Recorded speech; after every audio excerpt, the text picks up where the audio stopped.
We're here with our friend Brent Bozell for a big reason at the Media Research Center. Brent, you guys have been tracking the media coverage of all this nonsense, and you found out a lot of things. In part, what did you find out?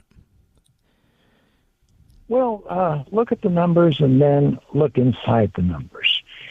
If you look at the network newscast coverage since the beginning of trial of the jury selection, there have been a total of 640 minutes that have been devoted to this.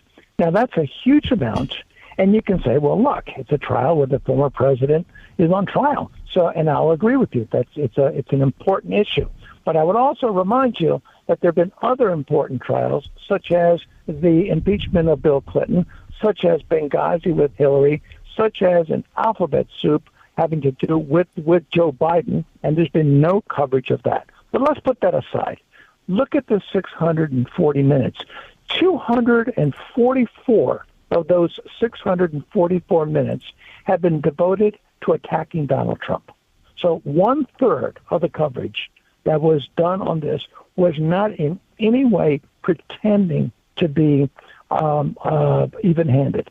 It was an attack. Now let's look deeper into the numbers, and this is where it really is going to get very bothersome. If you look at some key elements of this saga, these are things you've covered night after night after night. Now let's look at how the networks are telling their viewers. Let's start with the DA, Bragg, Alvin Bragg. Who is Alvin Bragg? Well, you know that he's a Democrat. You know that he, and you've told your audience many times, how he ran on a campaign to take out Donald Trump. Just imagine for a second, Mark. Let's put a scenario where Barack Obama is accused of something similar. Barack Obama is put on trial in Jackson, Mississippi. The DA going after him is a white Republican who said he was out to get Barack Obama. And you don't even know the underlying crime that Barack Obama committed to begin with until closing arguments. The media would be all over this trial. Mm-hmm. So, to the question, how much coverage did they give Alvin Bragg? How much coverage did they talk about him? NBC News, out of 110 total evening news stories, on NBC News, there were 2 references to Alvin Bragg. No stories done. On ABC, the only time you heard about Alvin Bragg being a Democrat was one soundbite by Donald Trump.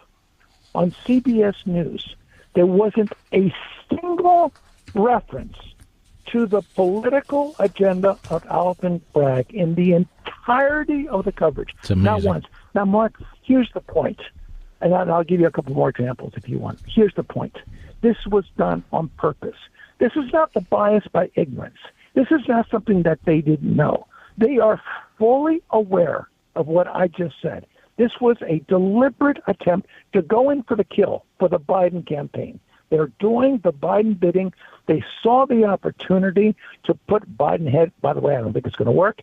And they jumped on it. I think it's got to be the most dishonest media performance I've ever seen, and by God, I've seen a lot. What about the consequences going the future here? The media are all for this. They're giddy. They're promoting it.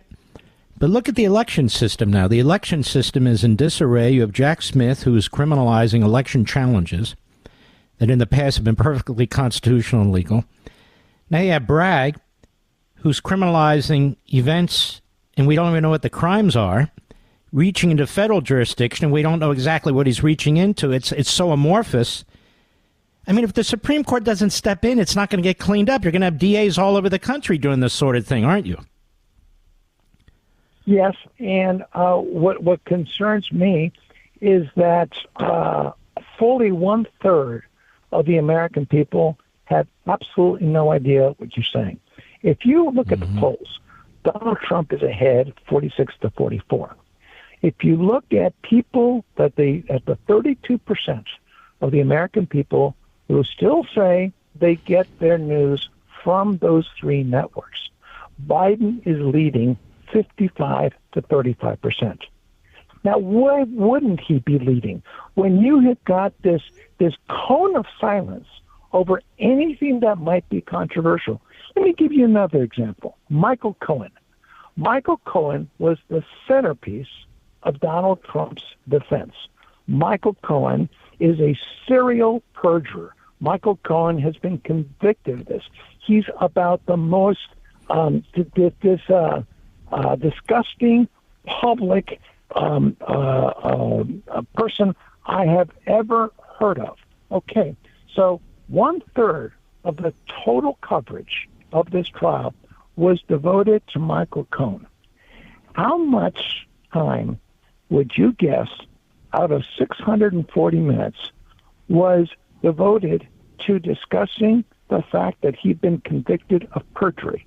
Again, the centerpiece of Donald Trump's defense. The answer, 3 minutes out of 640 minutes. Again, Mark, deliberate that they are not going to tell their viewers who Michael Cohen is, and they're not going to give an opportunity for Donald Trump to defend himself in front of those 32 people. So 32%. So now you understand why Biden enjoys a 55 to 35% lead over Donald Trump with that demographic. It is feeding directly into them. And this is a decision on a presidential campaign that could be decided by a couple of points. That's how important this is. And yeah, I'm thinking to myself, Mark, these airwaves belong to the American people. The Supreme Court has said that. And they are being abused by networks that are deliberately interfering with the entire democratic process in the United States. There's got to be something done. I think it's high time there were congressional hearings on this. That would be very, very nice, wouldn't it? But I also think... So, we want another one? Yeah, go ahead. Another example? Yeah, of course. The judge, Juan Merchan. Now, you've heard the Donald Trump talk about how his daughter is one of the top contributors or fundraisers for the Democratic Party. Well, nobody who watches the networks heard that. But even more, how many people know that Judge Juan Merchan is a donor to the Joe Biden campaign, donated in 2020 to Joe Biden for president? How many people know that the judge was a funder of a group called Stop Republicans? The answer is, if you look at the network newscasts, are you ready? Not one ever mentioned that. Not one. We're here with our buddy Brent Bozell, founder, CEO, president, Baby Doc, the Media Research Center. Brent Bozell, I'm going to ask you what I'm being asked.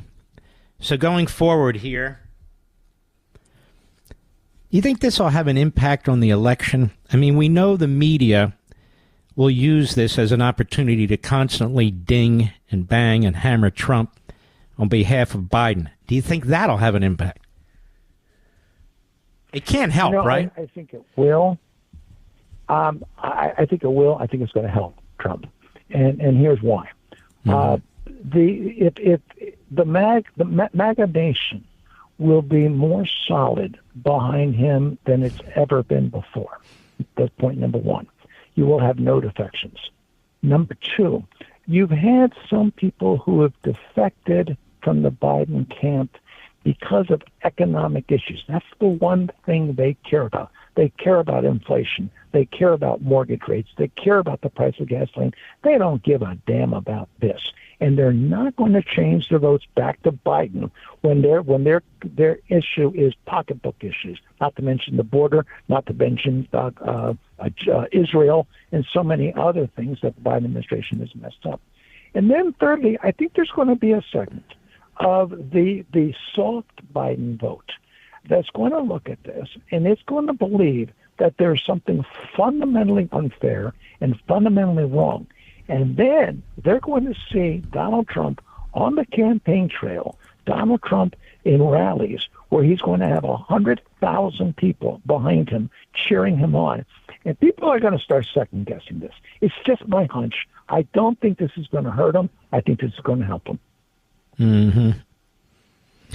Well, apparently his donation site was overwhelmed and shut down, right, Mr. Producer?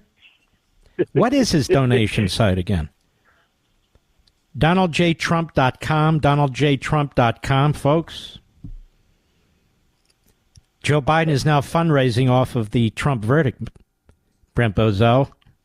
I mean, his hand has been involved in it, his campaign the entire time, hasn't it? Is there any separation? Is there any distinction between the news media and Joe Biden? If Joe Biden were running NBC, CBS, and ABC, if he was in charge of the decision-making, would it be any different than it is right now? This is frightening. You know, we saw a biased media against Ronald Reagan. We saw a biased media against both Bushes. You've seen a biased media against Republican presidential candidates and presidents for as long as we can remember. You've never seen a media like this, a media that not just are biased, but they're lying through their teeth, and more importantly, they're keeping information from the American people, information that might harm their token candidate, which is Joe Biden. Watch what happens next week. Just you watch with the Hunter Biden trial. Just watch how much coverage it's going to get. It's going to get next to nothing. Oh, Fox is going to report it, and people who watch Fox are going to believe, well, you know, it's being covered. Not true. Not true. When you watch the big three networks, you're going to see, again, another cone of silence. And you have a piece up at MRC, negative, nasty, lurid, and obsessive coverage of Trump's trial, newsbusters.org. You've been tracking this. How do we even describe this media anymore? I'm kind of out of words, aren't you? Well, you know, I do believe they share in the neo-Marxist worldview of the far left, and the reason I say that is because they give aid and comfort, and they advance it. Look at how they advanced the Black Lives Matter movement, which was a self-described Marxist movement. Look how they've advanced Antifa. That's a terrorist organization. Look how they've advanced the pro-Hamas movement, which they love to call Palestinian. It's pro-Hamas. The Hamas people could not be any happier with the networks than they are today. And by the way, they've been doing this for years with Israel. For years they've been doing this. So are they the tip of the spear for neo-Marxism in America today? Absolutely. Would they make Walter Cronkite shudder in this belief? Absolutely. Mm-hmm. Well, we can't actually do anything about them other than compete against them, keep building platforms against them, exposing them, and hoping the American people understand what's taking place. But isn't this also a problem? That is the indoctrination in our academic, in our schools and so forth, and our academic teachings, and moreover, a wide open border, people coming in who have no idea whatsoever about American history and the Constitution, and are going to get the opposite of it in our public school system. And what they're being taught is that American exceptionalism is wrong. They're being taught critical race theory, that America is fundamentally a racist country. They're being taught that the alternative is the 1619 Project, which came out of the New York Times, which suggests that you don't need 1776, you don't need the Constitution, you don't need the Republic. You can come up with a new country. That's what immigrants are being hit with. That's what America's children are being hit with. Again, this is a news media that could care less about the news. This is indoctrination at every single level. You know, think about a reporter and what real-life experience a reporter has. A reporter goes to Rutgers or goes to Yale or Princeton and then goes to the Columbia School of Journalism and then gets a job in the New York Times and works his way up. That reporter has never seen a piece of daylight of Americana. That person has never held a real job. That person's never run a business, has no concept of the free market system. So many left-wingers are that way today. I remember the story about George McGovern, who, when he left office, started a bed and breakfast, and because of regulations, it went out of business. And he said, if only I had known the consequences of my actions. Well, they have no concept of consequences. You've got these punks. These are 20, 30-year-old punks who don't know a lick about the oil industry, passing judgment on the oil industry. They don't have a lick of economic sense, and they're telling you that Joe Biden's America is doing very well economically. They don't have a problem with mortgage rates. They make very nice ka-ching in New York and Washington, D.C. They don't have families. They don't have children. They don't have responsibilities.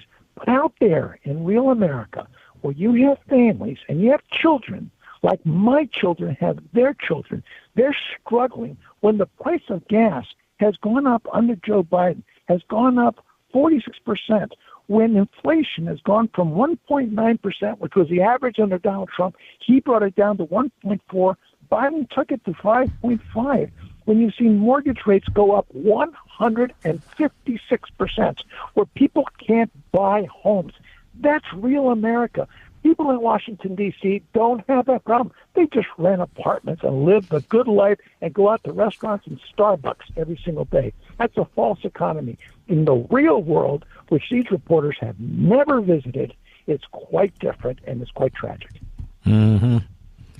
All right, my friend, keep up the great work. We need you and your folks now more than ever. If people want to help, the Media Research Center support at work. I was going to say the same thing. Oh. I was going to say the same thing. America needs you more than ever. Well, you're very kind. If people want to help Media Research Center, now more than ever, I might add, where do they go, Brent Bozell? They can go to MRC.org or newsbusters.org and sign up.